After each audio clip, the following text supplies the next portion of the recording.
Hello everybody, excuse me. Just got out of Home Depot. We got our siding. Are you ready to have some fun? Let's get to it. Here's a helpful hint. One of the pieces of siding was scarred on the top, which I'll stick it in the back of the building. I told her if she could save me on it. She saved me, I think, $8 or something I saved on that. So think about that stuff whenever you go to grab something and something's damaged but you can still use it. Tell them, hey, this is damaged, can you give me a break on it? And especially if you got a good relationship with them like I do, they really try to help you out if they can. So it's good to think about stuff like that, like my drywall stuff. If the bag's ripped, I get a discount, so it's pretty good. But anyways, let's get this Nissan hardbody loaded up and get back and get to work.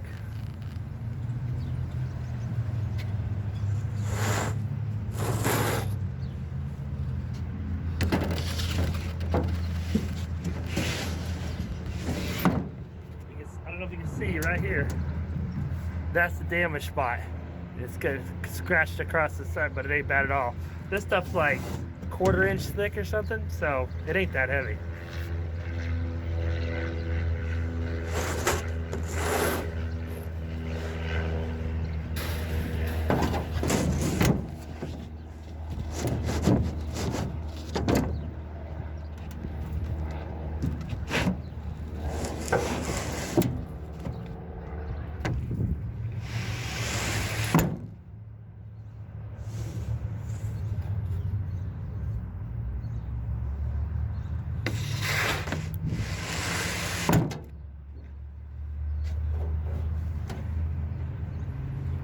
Find my rope.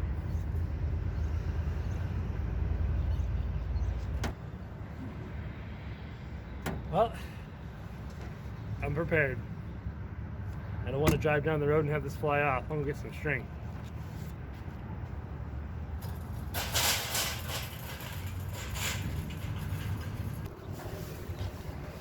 All right, I went and got some string. Most lumber yards carry it, especially your big box stores. Let's get this stuff tied off.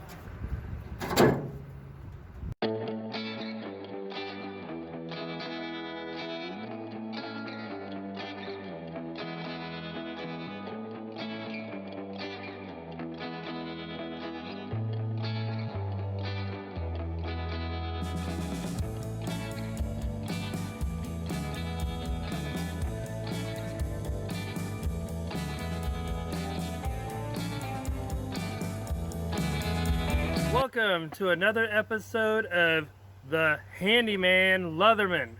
This is the second video to the storage building. If you have not seen that, I'm going to put a link at the very end so you could go back to the beginning. So now we are going to unload all the siding that we bought. First of all, we got to cut the load, so we'll pull out my handy Leatherman Super Tool 300. We're going to cut this twine. There we go. Now it's time to unload all of this onto the sawhorses I have set up and start installing siding.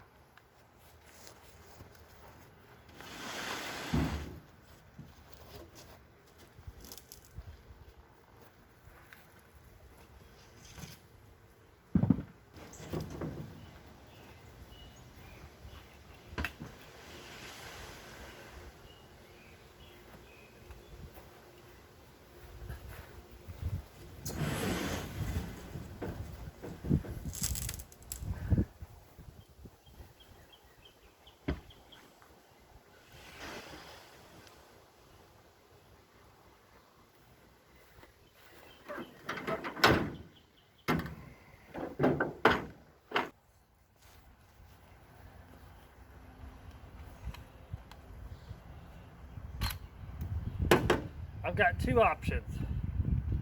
One is my drywall gun. I'm going to change the bed out to a square head. Very easily adjustable. Then I've got these exterior subfloor screws that I use to screw the subfloor down 1 3/4 inches. We're going to adjust my adjuster to 1 3/4 inches right there.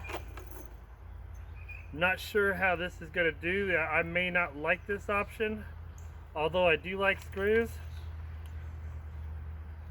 But we're going to find out if this is exactly what I'm wanting.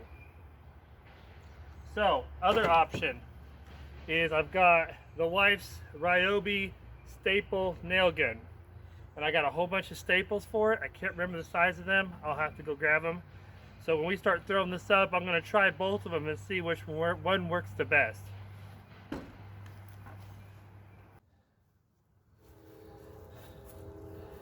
Before we start doing the siding, I just finish putting the top plate on the very top and making sure everything is ready. So here we go.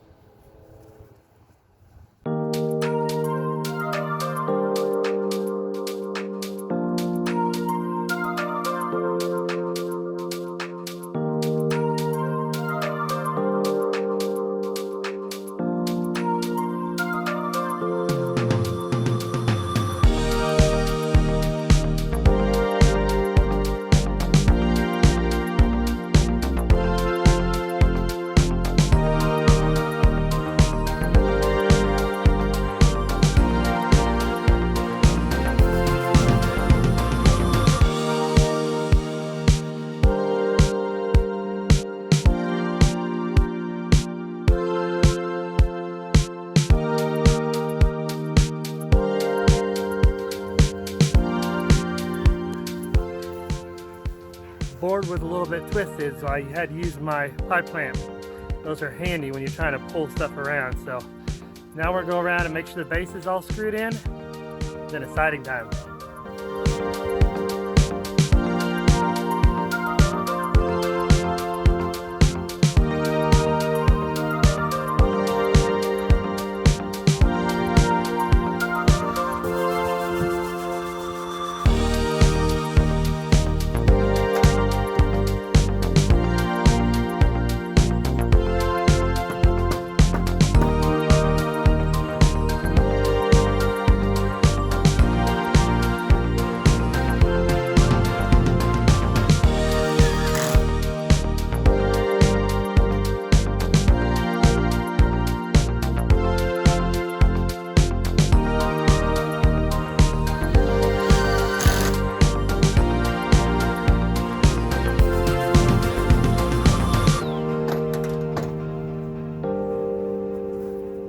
Okay, I got some blocks screwed down low to help my the sheet when I throw it up.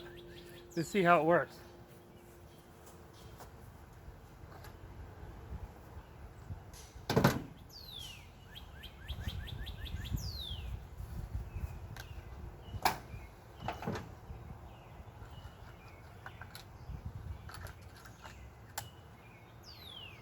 We're going to start with the my strip gun and see how that works.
Well, that works really good. This is where you want to make sure your building is straight. If it's a little bit twisted, you can move it. And when the siding goes on, it holds it for you to keep it all straight.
There we go.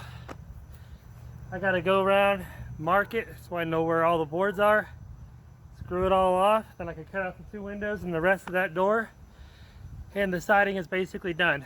And then the next thing we're gonna work on is the roof. So we rock and roll. The board I put on the bottom allowed the siding to sit on it.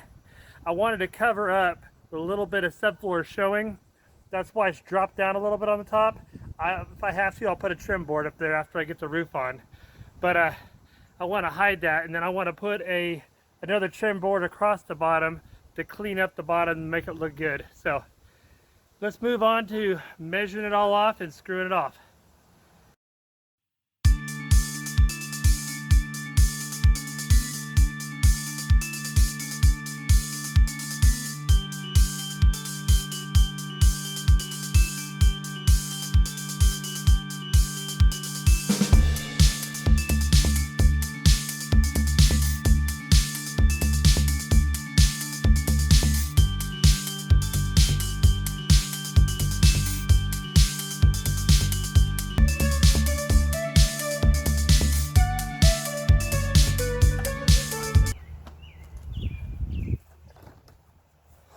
right. I screwed off the front side first. I had one heck of a time. When I built that wall, I did not measure it and lay the 16s with the edge. I just built the wall because it went inside the two outside walls. So it took me a little bit, but once I figured out where to start marking, I marked all my 16s and I screwed it all off. Now I got to go back and fish all the screws out that I missed. Plus I kept missing where the windows are. I got to cut those out next. And then on the back side, when I was doing the siding, remember in the first video when I said this? And if you tell by the mark I got right there, the stud was supposed to be centered right there, but I moved it over just to splice this. So sometimes you can make small adjustments like that, and it shouldn't be a major deal. Well, I put my first piece up, screwed in the bottom, and I was trying to level it to make the wall straight, and it was really off. I got a ratchet strap and I strapped it, pulled that wall over and screwed it off. Threw the next piece up and it was way off. That's when I realized. I said it was not a big deal, but I forgot about that. And so I had to pop the pieces loose and pull the wall back where it's supposed to go, but we fixed that little problem. So now let's get the windows cut out. Let's pull out the Sawzall.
Sawzall eats the batteries. Got it kind of rough cut. I'm going to trim it up a little bit better. I didn't finish screwing off some around the windows, so it was vibrating too bad. But anyways, siding's basically done. I just got to screw off the higher part all the way around the top. And then we're going to put the windows in. Some people put the windows in before they do the siding, but I didn't want to have to worry about that. I'm going to trim around the windows, and so I'm not going to worry about that. So I'm just going to put them in from the outside of the siding, which would make it easier for me. So the wife came over, I put a window in, we both agreed it just didn't look good because it's designed to go behind the siding. So I pulled out a bunch of screws, pulled the siding back, slid the window in and popped it back in. It does look so much better. So that's why I like to use screws, because you just make decisions later down the road and you wish you would have done it differently. So I just got done pulling screws out of this side, just popped the other window in and see how it looks.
think that looks a lot better. Now when I put the trim around it, the trim will come up almost flush with the window, and it'll give it a nice look around there. So sometimes you got to make adjustments on the fly, but you can always adjust things and make them look better. Well, that's a wrap for day one. I've got all the windows screwed in. I'm so glad the wife and me discussed that. When we put our heads together, her and me are just like the perfect team. We figure out things and we make things work as we go. So I'm really glad that she came by and helped me figure that out. But anyways, I'll see you guys tomorrow, and we're gonna put the rafters on. That's a wrap for this video. We got a lot accomplished. I was hoping to get to the roof, but we got rained out. So that is all we could do for this video.